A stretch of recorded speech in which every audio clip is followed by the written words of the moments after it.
Good morning, everyone, and welcome to the Early Edge. It is going to be a great and positive day. Before we bring in the stars of the show, let's bring up the recap screen, see if we had a positive day there. Buckets goes 1 for 2, hits the even money play. The SportsLine picks go 2-0. We end up 3-2 overall, but we got that even money play in there and that Orioles plus 112 play courtesy of Bruce Marshall. Will be interesting because we got some SportsLine picks coming, and we'll see if we get back to the Orioles and perhaps a Martin Green pick in a SportsLine pick as well. Let's bring in the stars of the show because speaking of Martin Green, we know that we've got Buckets on location. He may have to dip in and out of here, but we've got Berg Bets in here. Danny Brasco, Amags. We're going to be talking football, college and NFL. We're going to be talking baseball and, of course, soccer. Buckets, I got to go to you first. How you doing today? And are you in studio today or you're coming home? I am coming home. I was in studio for one day. They put me through what they called the car wash. So I did 14 hours worth of being in studio. I did 13 segments yesterday, and now I fly out today. So pretty interesting 24 hours here. Well, interesting in the chat. We've got a lot of people, Bob, that are huge fans of yours. Berg Bets is all over the chat. Hit the like button if you could. I see Big Cheesy in here singing your praises. Rick Funcannon. Big Crew today, says Michael Mokrai. Berg, how you doing? We were talking pre-show about your New York Giants and how they kind of broke your heart on Sunday. How you doing? And what did you come to the show with? Yeah, thanks for having me back. What's up, chat? What's up, guys? That was tough. We were talking in the pre-show meeting that I went golfing. I played great. I had great vibes. Yes, I was on the Cowboys, but then you get to a certain point in the game where the Giants had the game. I don't care who you are. If you're a decent football team whatsoever, if you have the lead with 25 seconds to go, I think the defense should be able to hold. I thought the golf round was going to propel the Giants to a victory. Obviously not, but you know, we're here for another day, and let's put out some winners for everybody. Hey, Max, your reaction. You've been smiling through this. I know you and Brasco are Giants fans. I mean, I know you're a baseball guy, but you dip into the NFL a little bit, right? Yes, sir. That was I'm just doing like one teaser a week, minus 120, 2-team teaser. That was part of my teaser was Cowboys pick 'em, and then it had the Bills, which was an easy walkover win. So I definitely needed that one to help me cash some bets. I will say, you're right. At some point, you're like, they might do this, and you kind of start rooting for the Giants a little bit. But I did find myself rooting for the money a little bit harder. Brasco, there's a lot of Giants fans out there. What do they have to look forward to rest of season?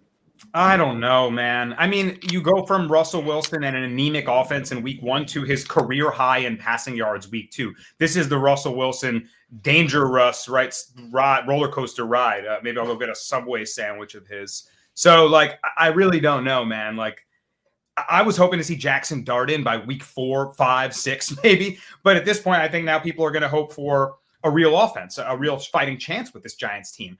I'm already ripping up my tickets on them, so to speak. And I hope I'm a cynical Giants fan. I root for draft picks when I think the future is not promising. So I'm hoping that it doesn't go that well and that we can invest in the future.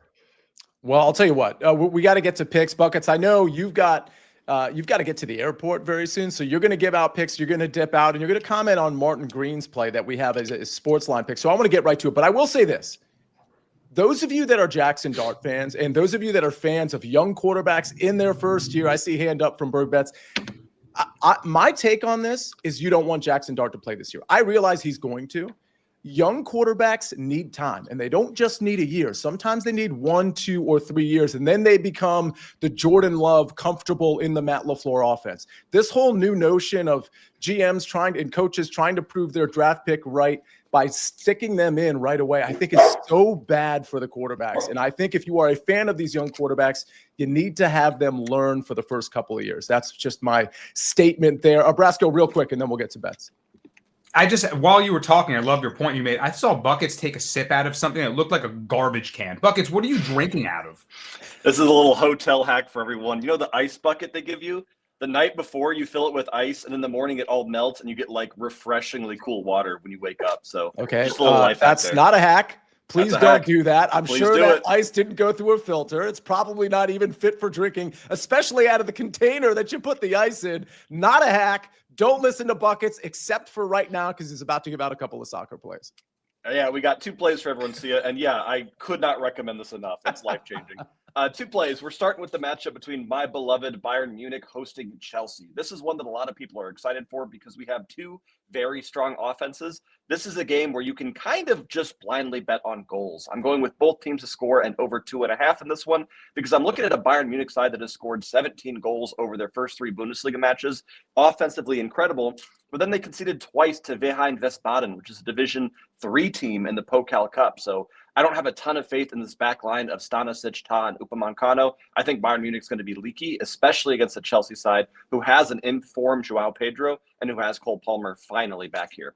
For the second bet, we're going to the matchup that a lot of people aren't really excited for because it's not two big teams. We've got Olympiacos taking on Paphos, but just because they're not big clubs doesn't mean we can't find money here. I am taking Paphos just to score. You want to take both teams to score, that makes a lot of sense, but I just want to worry about a singular goal in this matchup. Paphos are expected to finish second to last in the entirety of Champions League. But if you look at how they got here, this is a team that is frustratingly good, but only, weirdly enough, when they play on the road. They scored on the road in all 3 of their Champions League qualifiers against teams like Maccabi Tel Aviv and Dinamo Kiev.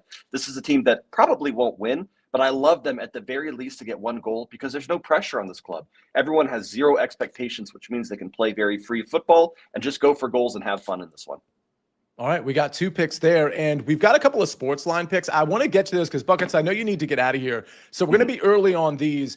I'll just get the Orioles one out of the way. We're going right back to the Orioles, or I should say Bruce Marshall's going right back to the Orioles. Money line -118. But, Buckets, here's where I need to consult with you. Martin Green likes Inter money line at -115. Your thoughts?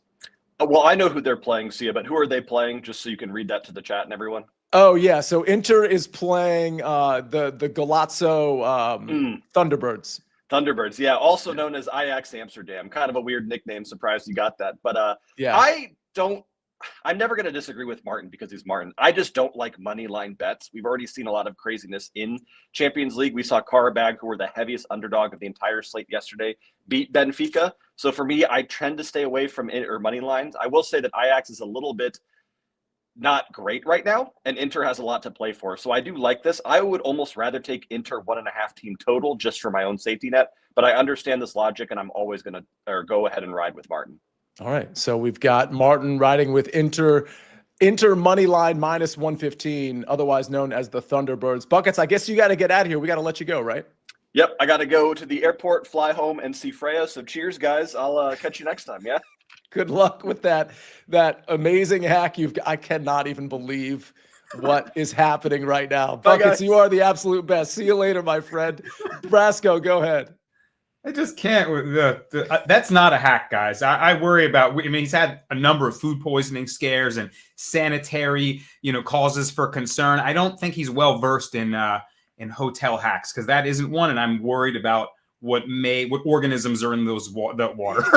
As the resident attorney for the Early Edge, I felt compelled to say, ladies and gentlemen, there's a lot of people watching. That is not a hack. Please don't do that. I think we escaped liability from your statement and mine. Let's move along. Hopefully Buckets is going to be okay. Bob, talk to me about you've got a college football play and you've got a baseball play. And then, Mags, we're going to get to your baseball plays. Danny, you've got a couple of football plays, including our very first one for Thursday night football, which I absolutely love your play here, by the way. So we're going to get to that. And tomorrow's going to be a very heavy Thursday night football morning show on the Early Edge. But Bob, it's your go. Talk to me about college football and a baseball play today.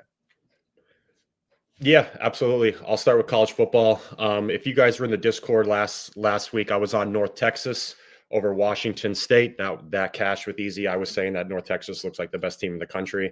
So I'm going to go back to the well again. North Texas has put up 145 points already through 3 games. I'm not sure if they're really going to be able to do that against Army, as the Black Knights will slow everything down, make very long possessions. But the Mean Green have been kicking on both sides of the ball. Skylar Cassidy brought over a bunch of players, and his defensive schemes from Sam Houston State paid off so far. I know their level of competition wasn't the best, but the Wazoo game was a pretty good test, and they blew them out of the water. Army will win the time of possession with their style of play in the trenches, very physical, pound the run game. I'm just not sure if they could keep the Mean Green offense in check for the entire game. Mean Green averaging 47 points per game. Drew Messmakers has already thrown for 9 touchdowns, 0 interceptions, and their run game is averaging over 200 yards per game. With that being said, Army will have a tough time slowing both the ground game and the air game down. So in the end, I like North Texas on the money line currently to just simply win. As for baseball, we're going to go to a midday game, Giants and Diamondbacks. I'm going to go with the Giants here. Both teams in the hunt for the final wild card spot in the NL. Justin Verlander is currently pitching some of the best that he's pitched this entire season.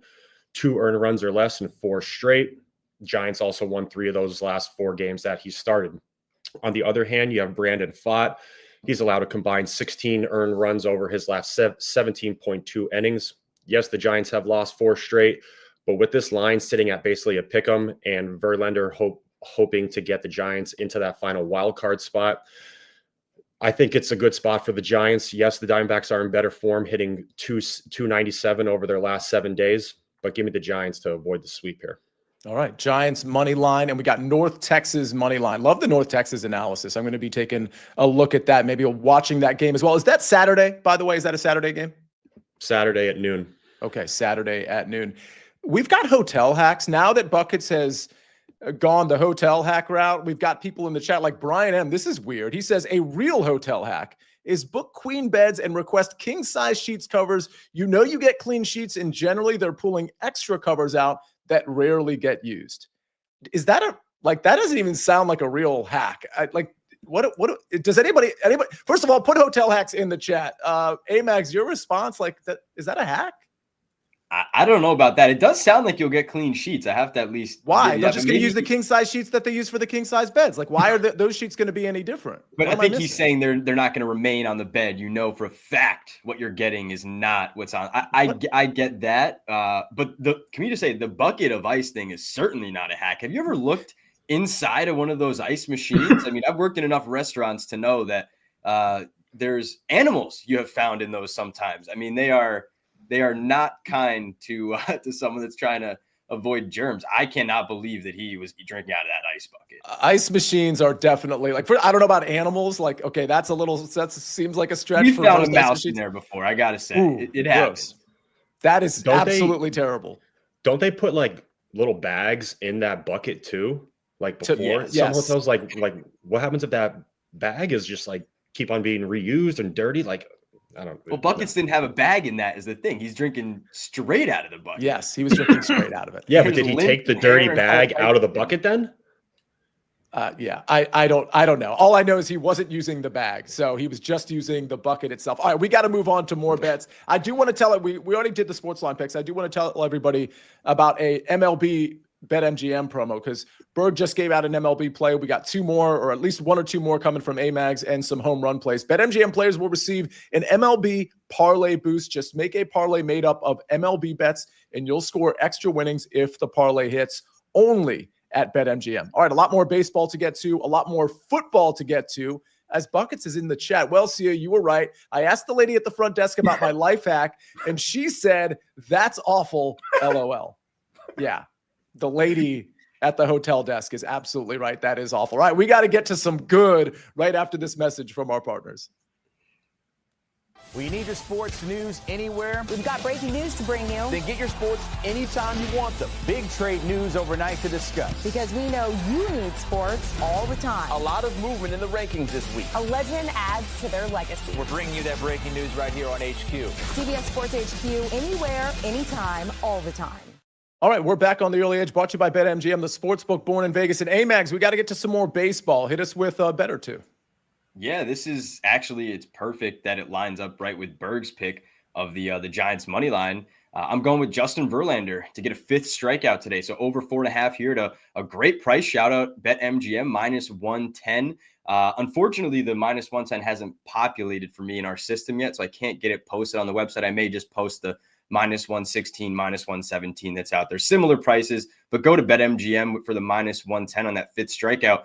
And Berg mentioned it. Verlander's pitching some of the best ball that he really ever has. It's been great of late, at least for this season specifically. He's been, this run has been his best. And I have to say, you know what? The Justin Verlander we're getting right now at 40 plus years old is pretty solid asset here for the Giants team. They're a team that certainly needs a win today. They've lost 4 straight. They've kind of seen their playoff hopes start to go down the tubes here now, 3 games out of the wild card. And who's the team that has now jumped them? Well, it's a team that's won 4 in a row. It's the D-backs. And this D-backs team now within striking distance of that wild card spot, that last one, they're right there. And I think after the walk-off win last night, they can kind of feel it.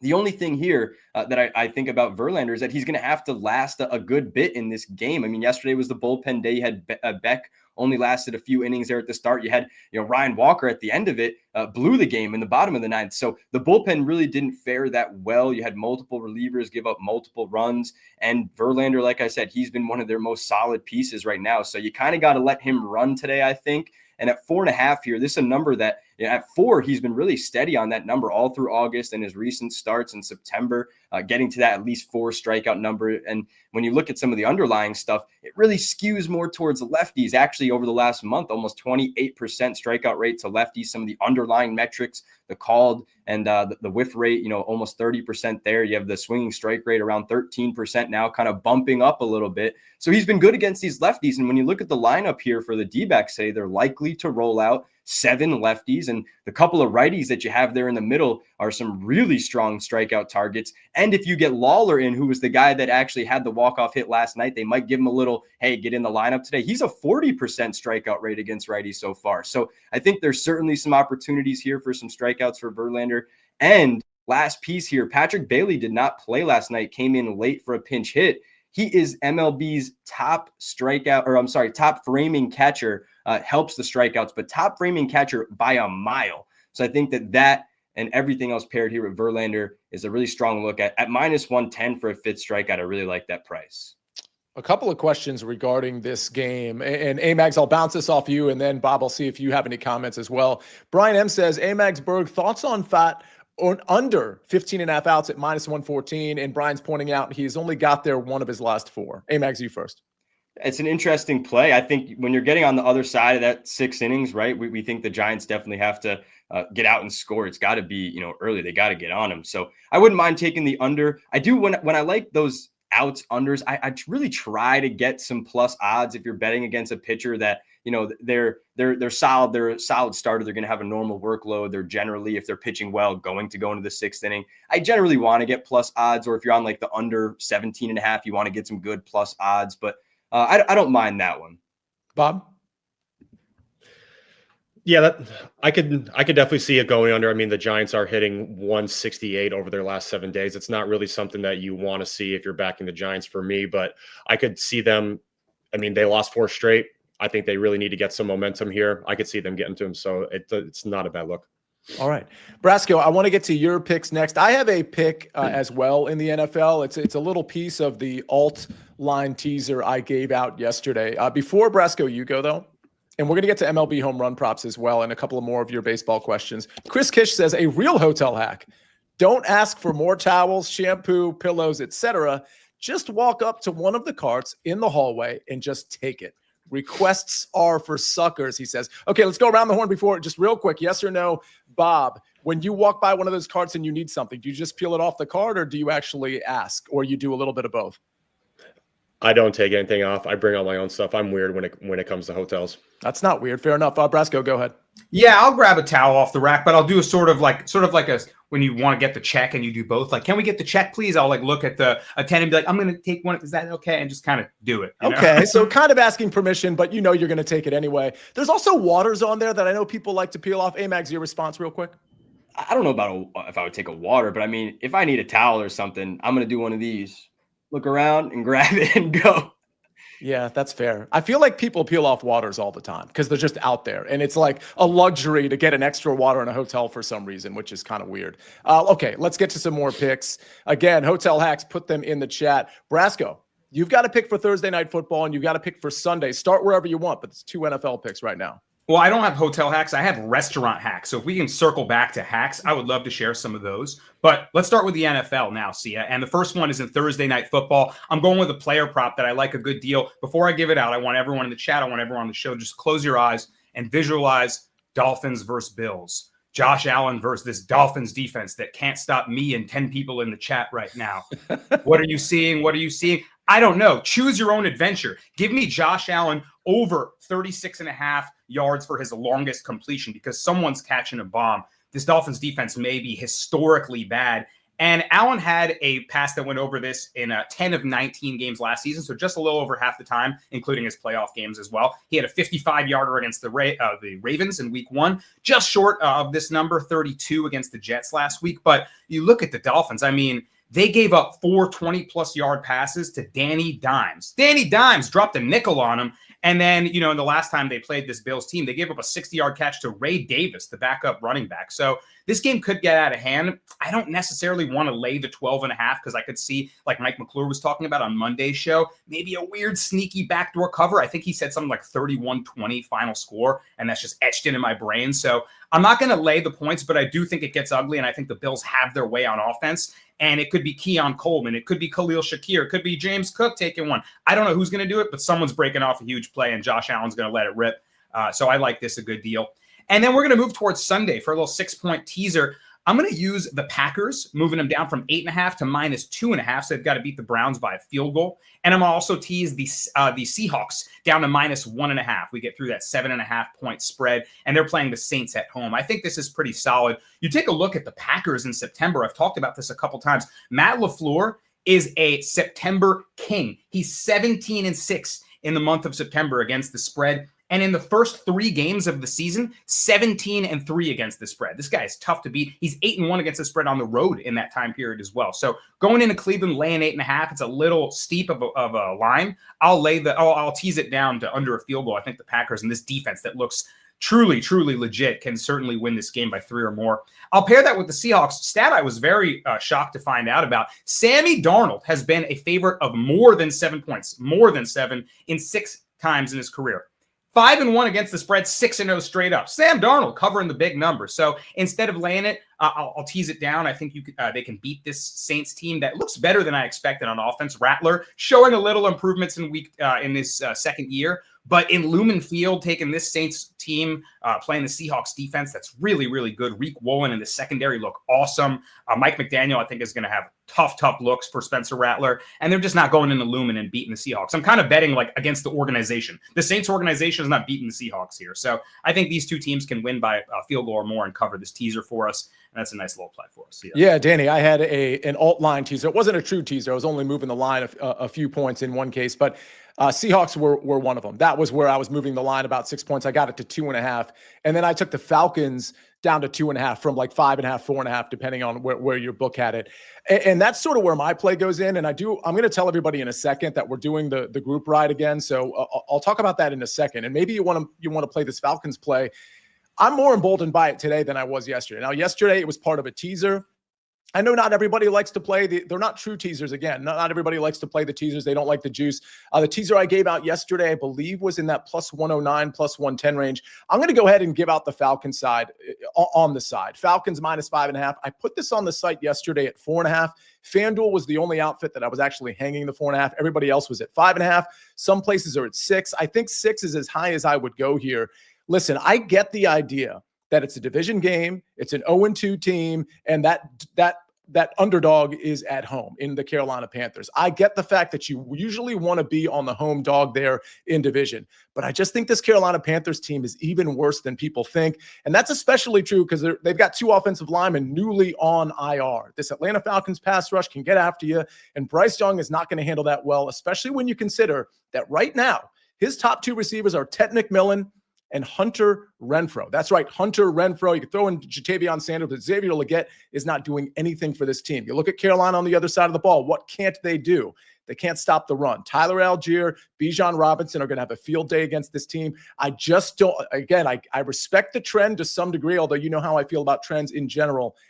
I just don't see this team hanging with the Atlanta Falcons. So I'm going to take the Falcons -5.5, play it up to 6. I think they roll in this one slow and steady. And I'll say this. The fact that Arizona allowed Carolina to come back in the fourth quarter last week, I actually think is going to work against Carolina this time because the Falcons are going to make sure they have the foot on the gas for all 4 quarters. I see them winning this game by double digits.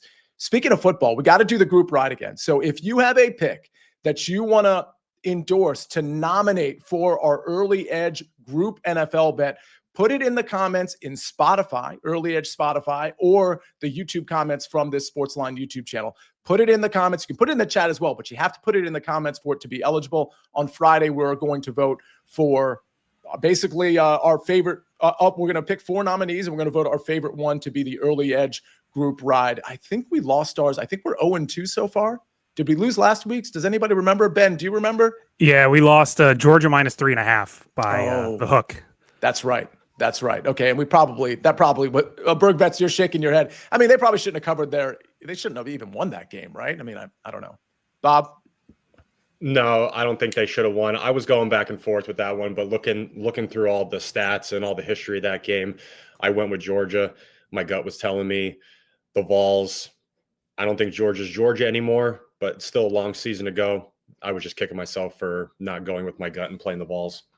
All right, let's go to a couple of questions before we get to the recap screen. Amags, thoughts on Woodruff to get to 8Ks -120? Yeah, so that's a good question. I wrote Jason a little note in the chat here, but I do think it's one, to mention. He probably does profile as the top strikeout guy today against this Angels lineup. It's pretty much whoever faces the Angels is probably the best strikeout target right now. The one thing I will say, Woodruff hasn't pitched long enough this season to, I think, really take all the numbers and say that they're perfect. So he probably, when you look at some of the underlying numbers against righties, the underlying strikeout numbers aren't great, but the actual strikeout number is solid. It's actually better than against lefties, but the underlying stuff against lefties has been really strong. I just don't love having to get up to that 8 number when some of the underlying stuff against righties is not great, because this is a very righty heavy order. So I'm going to stay off of it. I think the way you should probably play it if you like him, though, is like dabble in some of those plus odds, 9, 10 strikeouts. Because if he's going to get 8, I think he's going to get 9. He's going to get 10, similar to how we saw Peralta yesterday. Bob, real quick, we've got more questions on the San Francisco Giants game, which I believe is at 3:40 this afternoon. Got some day games today. Any thoughts on the first 5, asks Zoom71. With how Verlander is pitching, I think Amags leans that way. I played him to win the full game. Verlander is in much better form than Brandon Pfaadt, so that's a good look, along with full game, just as long as the bullpen can hold up for the Giants. Hey, Max. So I like taking the full game at the price. You had near even money that Berg got, but I really don't mind taking either the first 5 money line or first 5 spread. But the main thought there is just that it was a bullpen day yesterday. I'm not exactly sure how depleted the bullpen will be today.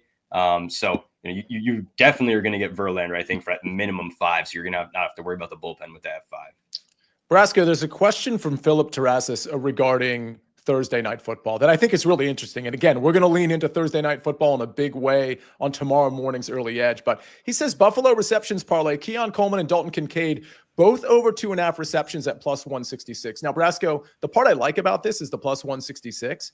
The problem I have with this, I don't exactly know how much Josh Allen is going to be throwing, although I do like your over completions, or excuse me, your over longest completion bet. The problem is they have diversified the portfolio in that receiver and tight end room so much. I don't even know that you can lean on 3 receptions for anybody. There's so many other. Khalil Shakir, who wasn't really on the field a ton last week. Elijah Moore was on the field even more than Khalil Shakir was. You got Dawson Knox. There's just so many pass catchers for this Buffalo group. Any thoughts on this play from Philip? Yeah, well said, Sia, because the problem with betting on volume receptions with anybody is that it's entirely game script dependent. You look at the 2 games the Bills played against the Dolphins last year, completely different stat lines for Josh Allen because one was a blowout and one was a close game. In their first meeting against them last year in September, 31-10 final score. Josh Allen had 13 completions on 19 attempts for just 139 yards. He didn't need to throw the ball. So if you're waiting on receptions and the Bills get a big lead, you might be in trouble. But when they played them later on in November, 30-27, close Bills win, he was 25 of 39. So totally different. So that's why I went with longest. I need one big play to happen to someone, and I don't even have to pick who. I was looking at anytime TD scores. James Cook at -175. Honestly, that's good value. He scored in 14 of 19 games last year. Allen -155. A lot of these guys are going to score, I think. So just kind of sprinkle the board with, instead of going volume targets, I think pick someone to score, pick someone to have a longest rush, longest reception. But I'm not sure how this game is going to play out. If you're looking for a lot of things to happen and it gets away, you might be in trouble. I think it was on Monday you even mentioned Ray Davis for a sneaky kind of garbage time touchdown situation. Only plus 350 odds on him to score. And right away, the odds were out on rushing yards, 21.5. So I'm waiting to see if they drop lines on Ty Johnson. That's kind of the tricky part there. But I thought the odds were short on a touchdown. And maybe a Ray Davis last touchdown score could potentially be a play. None of these are very speculative, but I'm just throwing that out there as well. And I do think this receiver room, Brasco, is fit for a potential, reverse correlation parlay, SGP, whatever you want to call it, just like we hit at 22-1 with Quentin Johnston, because we could have low receptions, high yards with a deep shot, and of course, a potential touchdown as well. You don't even have to put the touchdown in there. It just makes it a little bit more fun. But I do think this game is fit, maybe on not both sides of the ball, but on that Bills side of the ball in particular. All right, we got to get to the MLB home run props before we get out of here. But I do want to give Aaron Bailey's daughter a shout out. He says, Sia, can you give a shout out to my daughter, Morgan? She is a freshman and starting in her first golf match today. Maybe you should have put what school she's going to as well. But either way, Aaron Bailey, Morgan, congrats for being on the golf team and good luck in your first golf match today. All right. Here are the top MLB home run plays. Rafael Devers, plus 340 versus plus 495. George Springer, plus 325 versus plus 374. And Tyler O'Neill, plus 300 versus plus 310. Amags, any thoughts on these three? If I may, see, can I get 30 seconds here to go off the board? Because I wore the hat for a guy named Matt Olson, who has hit a home run in 4 straight days, not games. They played a doubleheader, didn't hit a home run in the second half of the doubleheader. He hit a triple. I'm sorry, right? So this guy, Matt Olson, from the left-hand side here against Brad Lord, I think this is an A-plus matchup. I was going to actually roll with Matt Olson over 1.5 hits, runs, RBIs at minus 150. But you know what? I decided to ladder it up on him. I went 3-4-5 on the hits, runs, RBIs, and they're all at plus money, little ladder there. He's been great over the last 4 or 5 days here, actually in September. But Brad Lord against lefties, let me give you the numbers here real quick. Against lefties, 52 innings. He's pitched 62 innings against righties. So by comparison, 10 less innings against left-handed batters here, but he's allowed 10 home runs to lefties in those 52 innings and just 2 home runs to right-handed batters in the 62 innings that he's pitched. So I think that this is a great spot for this lefty, Matt Olson. He's hot.